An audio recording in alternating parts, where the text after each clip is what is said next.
A heavy canvas sail ripped loose from the rafters and crashed to the concrete. Dust exploded in every direction. A swollen belly twisted hard to the side, one hand bracing against a workbench, the other shielding her unborn child. Something underneath the canvas had fallen with it. Something heavy, something metal. It rolled across the floor and stopped against the toe of her boot. Her breath caught. Her knees nearly gave out. Whatever her father had hidden in this garage, he had buried it under that sail for a reason. And she was about to be the first person in 40 years to see it. Her name was Caroline. The funeral had ended 3 hours ago. Her father's coffin was still warm in the ground. What a quiet, retired carpenter had buried in his garage was something he could never bring himself to tell his only daughter. Stay with me. The garage smelled like sawdust and motor oil. Caroline knew that smell better than any perfume in the world. 40 years of her father's hands had made it. She was 39 years old, 8 months pregnant, and she had buried him 3 hours ago. Her husband Mark had wanted to come help. She told him no. She needed to do this part alone. The will was simple. The house went to Caroline. The truck went to Caroline. Everything inside the house went to Caroline. And the garage. The will mentioned the garage by name, as if it were its own world. That went to Caroline too. Her father had been a quiet man, a retired carpenter. He built kitchens and staircases and rocking chairs for people who paid him in cash and called him sir. He went to church on Sundays. He drank 1 beer on Friday nights. He never raised his voice. He never told a story about himself. Not once. Not even when she begged him to. Her mother had died when Caroline was 22. Cancer. Slow. Painful. Her father had nursed her mother through every minute of it without complaining. After that, he just got quieter. Now here's the thing about her father's garage. Caroline had grown up in this house. She had spent her childhood 3 feet from this door. And in all those years, she could count on one hand the number of times she had been allowed inside. He kept it locked. Always locked. 2 padlocks on the side door and a deadbolt on the main one. Caroline had asked him once, when she was about 10, why the garage was locked when the rest of the house wasn't. He had looked at her for a long time. Then he had said, "Some things a man builds aren't ready to be seen yet, sweetheart." That was it. That was the whole answer. As a kid, she had accepted it the way kids accept what their parents tell them. But she had never forgotten the way he said it.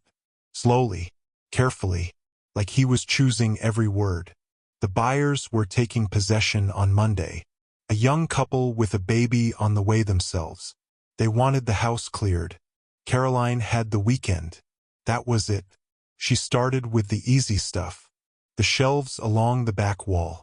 Old paint cans. A drawer of nails sorted by size like he sorted everything.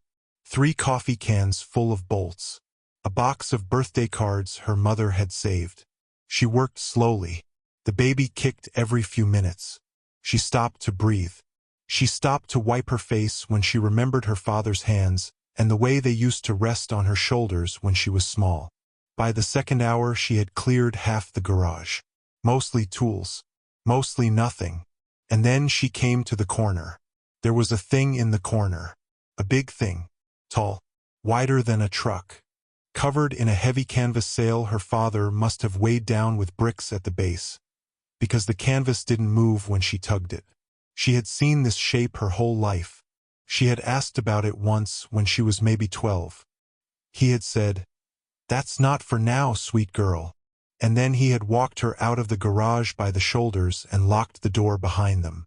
She stared at it now. Her hand went to her belly. The baby kicked again. Hard. Like the baby knew something she didn't. There was a small index card pinned to the canvas with a single thumbtack. Caroline pulled it free. Her father's handwriting. Black ink. 3 words. "Don't touch what isn't yours." She almost laughed. He had pinned that card up like a joke years ago. She remembered seeing it as a teenager. She remembered rolling her eyes at it. But now she read it again, and it didn't feel like a joke. It felt like a warning he had left for himself. Or for her. She held the card for a long moment. Then she set it down on the workbench, gently, the way you set down a letter you don't want to crumple. She was the only one left. Her mother was gone. Her father was gone. There was no one this thing could belong to anymore except her. She walked around the canvas slowly, hand on her belly, looking for an edge to pull. She found one at the bottom corner. The bricks had shifted over time. The canvas had a loose flap. She crouched down as far as her belly would let her. She gripped the canvas with both hands. And she pulled. The bricks at the base scraped. The canvas slid an inch. She pulled harder. The whole sail came loose all at once. The bricks tumbled. The canvas dragged across the floor and crashed into a heap behind her. Dust rolled up in a thick gray wave. Caroline stepped back, coughing, one arm across her face. Then the dust settled, and she saw what her father had been hiding. It was a boat, a wooden sailboat, maybe 12 feet long, maybe a little more, hand-built. The wood was dark with age but smooth, sanded 1,000 times by a careful hand. A small mast, a folded sail wrapped in oiled cloth, brass fittings polished to a soft gleam, even after all these years. The hull was beautiful. Whoever built this had loved it. Caroline took a step closer. There was a name carved into the bow. She had to lean in to read it. Niel. Daniel. She stared at the name. She didn't know any Daniels. Her father had no brothers. Her mother had no brothers. Her cousins were Smiths and Connors and one Margaret. There was no Daniel in her family. She walked around the boat slowly. Her hand traced the hull. The wood was warm, as if it had been waiting. She climbed up onto the small step her father had built next to it, and she looked down into the boat. Her breath stopped. Inside the hull, fitted perfectly into the curve of the wood, was a cradle. A handmade cradle. Tiny, white, carved with little stars along the side. There was a folded blanket inside the cradle. Yellow, soft, new-looking, as if someone had washed it once and never used it again. Next to the cradle was a wooden box, small, about the size of a shoebox, latched shut. Caroline reached for the box with shaking hands. She set it on the workbench. She unlatched it. Inside the box was a stack of baby clothes, folded carefully, blue, tiny, smaller than her hand. They had never been worn. The price tags were still on them, the cardboard yellowed with time. Beneath the clothes was a photograph, wrapped in oilcloth. She unwrapped it. The photograph was old, black and white. The edges were soft with handling. A young man stood on a porch holding a baby. He was smiling so hard his eyes were almost closed. The young man was her father. She would have known that smile anywhere, even though she had never seen him smile like that in her entire life. Not once. A woman stood next to him. Slim, long dark hair. Her hand was on the baby's back. The woman was not Caroline's mother. Caroline felt the floor shift under her. She turned the photograph over. Her father's handwriting on the back, in pencil, faded. Helen and Daniel. May 1983. May 1983. 2 years before Caroline was born. She held the photograph in one hand and the box in the other. She didn't know how long she stood there. The baby kicked. She breathed. Daniel. A son. Her father had a son. Before her. She thought she understood. Her father had been married before. He had a son named Daniel. Something happened. Something terrible. The boy died or the marriage ended, and her father had buried it all in this garage along with the boat he was building for the boy. That was why he never spoke of his past. That was why he flinched when people asked. That was why he locked this door. He had a whole life before her. A life with a Helen and a Daniel. And it had broken him so badly that he never said a word. Caroline sat down hard on the workbench stool. The wood creaked under her weight. She put one hand on her belly. She put the photograph against her chest. She cried, quietly, the way her father would have cried. Believe me, she thought she had it. She thought the story was right there in front of her. A heartbreak. A loss. A man who built a boat for a son he never got to give it to. That was the story. She wiped her face with the back of her hand. She decided right there. She would take the boat home. She would have Mark help her finish it. She would put the cradle in the nursery. She would tell her child about the brother her father lost. She would honor him. She sat for a long time with that thought. The garage was quiet. The dust had settled. The pain in her chest was the calm kind now. The kind you can carry. She closed her eyes. She rested her hand on the baby. She breathed. She thought it was over. It wasn't. She was packing the wooden box back up to take it home when her fingers brushed something in the bottom corner. Folded paper. Stuck to the wood. She pulled it out. It wasn't paper. It was a small brass key, tied to a paper tag. The tag had her father's handwriting on it. If you have found this, look behind the workbench. Caroline stood up too fast. The blood rushed out of her head. She steadied herself against the boat. Look behind the workbench. She had moved the workbench earlier, pushed it 3 feet to clear a path. Behind it now was the back wall of the garage. Pine boards, painted white, same as the rest of the garage, except for one panel, a small square panel, set into the wall at waist height, with 2 screws holding it in place. She had not noticed it before. It was painted to match. Her hand was shaking so badly she dropped the screwdriver twice. The screws came out. The panel came off. Behind the panel was a small wooden cabinet, built into the wall, with a brass keyhole. The key fit. She turned it. The cabinet opened. Inside was a stack of envelopes, bound with twine. She didn't count them right away. She just looked. 40 envelopes. Maybe more. Each one addressed in her father's handwriting. To Caroline. Each one dated. The earliest dated 1985. The most recent dated 3 weeks ago. He had written her a letter every year of her life, and he had never sent any of them. She undid the twine. The envelopes slid into her lap. She picked up the first one. 1985. She opened it. 2 pages. Her father's handwriting. Beautiful. Slow. Each letter formed like he had thought about it for a week before putting it down. She read the first line. My daughter, if you are reading this, your mother and I have spent your whole life lying to you, and I am sorry. Caroline stopped breathing. She read it again. Same words. She kept reading. Your name is Caroline Helen. Your real mother is buried in a churchyard in another state under a name we changed when we ran. Your brother Daniel is buried beside her. They were not your stepmother's family. They were mine. They were yours. Her real mother was buried somewhere else, under a different name. They had run. They had changed names. This was not a heartbreak story. This was a fugitive story. Caroline set the letter down on the workbench. Her hands had stopped shaking. They were just numb now. Empty. The mother who had raised her. The woman she had buried beside her father 5 years apart. That woman was not her mother. Her real mother was Helen. Helen in the photograph. Helen with the dark eyes and the hand on the baby's back. And Daniel was her brother. She picked up the next letter.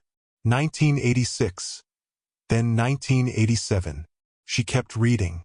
If you are still with me on this story, do me one favor. Hit that subscribe button. Tells me you want the rest. And the rest, believe me, is bigger than what you have heard so far. Caroline read for 30 minutes straight, sitting on a workbench stool in a garage, 8 months pregnant, with a dead father and 40 letters in her lap. The story came together piece by piece. Helen Vance was her father's first wife. Daniel was their first child. Daniel got sick when he was 2 years old. The family doctor said it was a stomach bug. Give him fluids. Wait it out. It was not a stomach bug. It was a bowel obstruction. By the time the hospital figured out what was wrong, Daniel was already gone. Helen got pregnant again 2 years later. The doctors told her not to. Her body had been through too much from Daniel's birth. Another pregnancy could kill her. Helen wanted the baby anyway. Robert begged her not to. She had Caroline. She did not survive the delivery. Helen's family came for Caroline within a week. The Bellinghams. Old money. Northeast bankers and lawyers and judges. Helen had married down when she married Robert, and they had never forgiven him for it. They blamed him for Daniel's death. They said the obstruction had been there for weeks and Robert had ignored it. They said he was unfit. They had files. They had judges. They scheduled a custody hearing before Robert had even arranged Helen's funeral. Robert did the only thing he could think of. He ran. He took the baby. He took the half-built boat from the garage because it was the last thing he had built with his own hands while his son was still alive. He drove south. He drove west. He stopped in a small town in the middle of the country where nobody asked questions. He worked construction for cash. He changed his name from Vance to Anderson. He changed Caroline's last name to match. He kept her first name because he could not bear to give Helen's daughter a name Helen had not chosen. 2 years later, he met Joan in a diner. Joan had no children. Joan had been left at the altar 3 years before. Joan looked at this man with a baby and saw something she had stopped letting herself want. He told her the truth, the whole truth. On their second date, she married him anyway. She raised Caroline as her own, and she never told. Caroline put the letter down. Her hands were finally shaking again. Joan. Her mother. Her real mother in every way that mattered. Joan was 81 years old. Joan was sitting in her own house, 2 miles down the road, waiting for Caroline to come back from the garage. Joan knew. Joan had always known. Caroline picked up the most recent letter. 3 weeks ago. It was short. Sweet girl. Joan and I have decided. We are giving you these letters on your 40th birthday. You deserve to know before your child is born. I am giving them to you next month. I love you more than I have ever known how to say.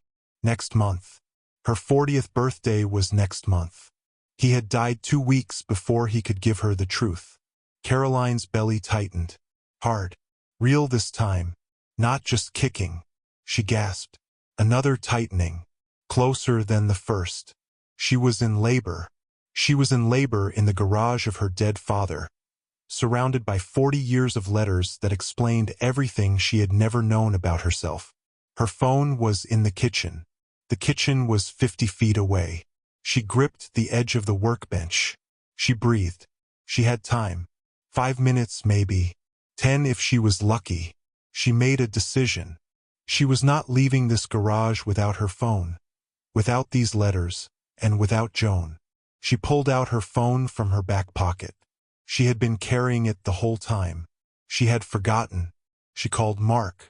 Come now, she said. I am in labor, and I need you to bring my mother. Bring Joan. Mark did not ask questions. He never did when it mattered. 12 minutes later, headlights swept across the garage door. The door opened. Joan came in first, 81 years old, walking slowly, looking at Caroline on the floor with the boat behind her and the letters scattered around her. Joan stopped in the doorway. She put a hand to her mouth. She knew. Instantly. She knew that Caroline knew. He told me, Joan said. He told me he was going to tell you. He didn't make it. No, Caroline said. He didn't. Joan walked across the garage.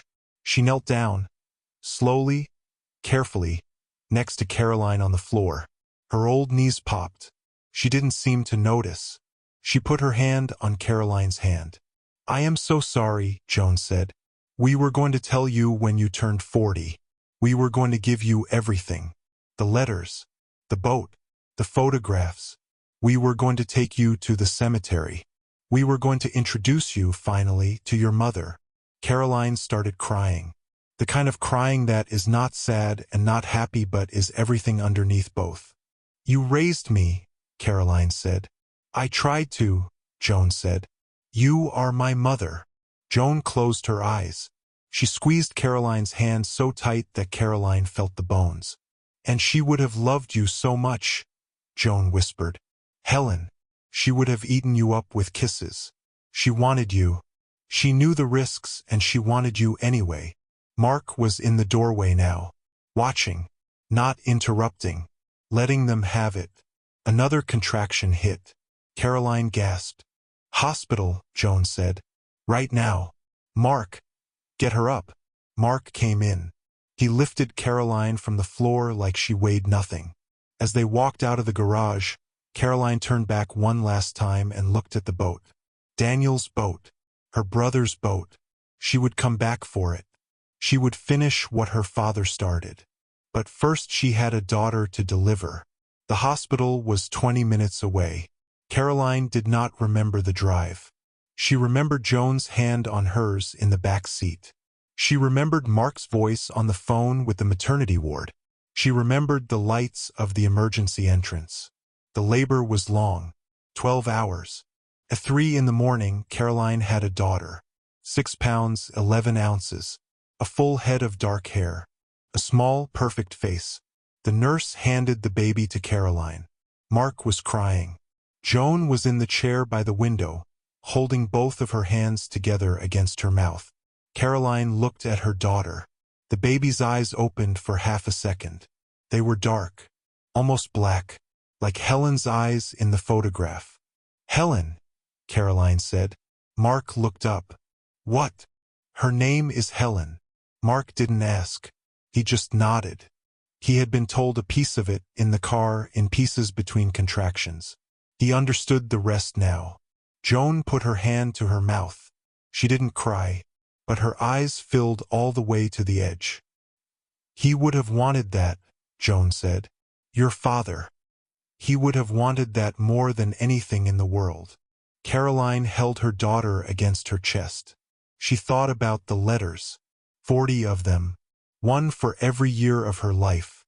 She decided right there, in the hospital bed, that she would read one a year on her birthday. The way her father had intended. She would not rush them. She would not read them all at once. She would let them unfold over the rest of her life. The way he had written them. Slowly, carefully, one at a time. The doctor came in. Then the nurses. Then there were forms and fingerprints and a tiny plastic bracelet with Helen Vance Caldwell on it. She had taken her father's real name, Vance. She had given it to her daughter. Her father would never know. But Joan would. And Caroline would. That was enough. 3 weeks later, Caroline went back to the garage. Mark went with her. The buyers had been generous when they heard. They had pushed the move-in date back 2 months without complaint. Mark spent that summer finishing the boat. He was not the craftsman Caroline's father had been, but he had good hands and patience. He sanded what needed sanding. He varnished the hull. He raised the small mast. Caroline cleaned the cradle by hand. She washed the yellow blanket.